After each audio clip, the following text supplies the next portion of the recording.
Subhadra helpline को आपनको स्वागत। प्रशिक्षण और गुणवत्ता निमंते आपनको कॉल टी को रेकॉर्ड करा जाउछि।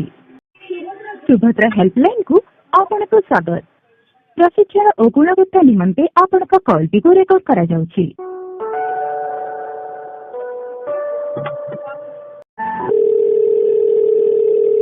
नमस्कार, सुभद्रा हेल्पलाइन को आपको स्वागत। हाँ मैम, मुझे डाउट था सुभद्रा योजना रे मैरिड वुमेन जी अच्छी आज्ञा से माने कौन दे स्पाउस नेम देव ना फादर नेम अच्छी आधार कार्ड फादर नेम रही सर कौन कहले आधार कार्ड फादर नेम रही जाइए मैरिज वुमेन को आज्ञा बट से तो स्पाउस नेम देव ना फादर नेम देले चली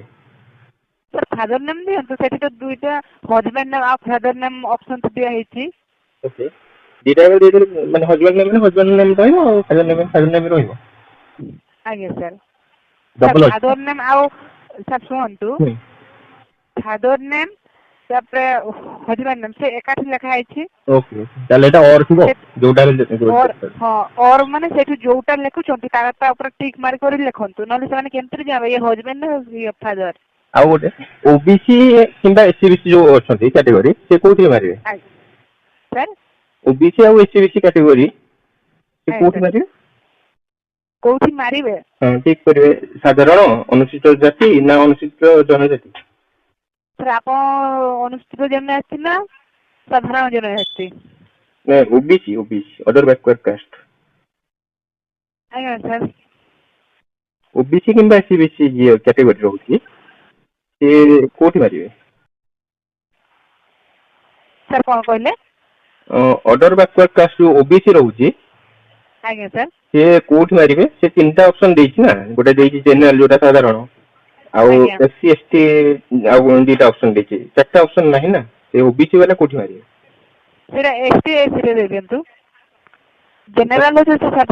जनरल आपन से ओबीसी आपन तो साधारण और देव नहंती बुझी बट ओबीसी माने एससी एसटी रे भी तो जाउना है ना आउ सर ऑप्शन तो दिया है नि कि नहीं ओनली खाली साधारण अछि माने जोटा जनरल आउ एससी आउ एसटी तो सेटा जनसेवा केंद्र को जाई करी पचारंतु बट आपन पे इंफॉर्मेशन रहया दरकार ना सर इंफॉर्मेशन रहया दरकार कि आपको फॉर्म आपको जो फॉर्म पठा जाछि सेटा जनसेवा केंद्र को जाई करी सेठी समान कहबे जोटा सेटा करबा कथा। ओके आया सर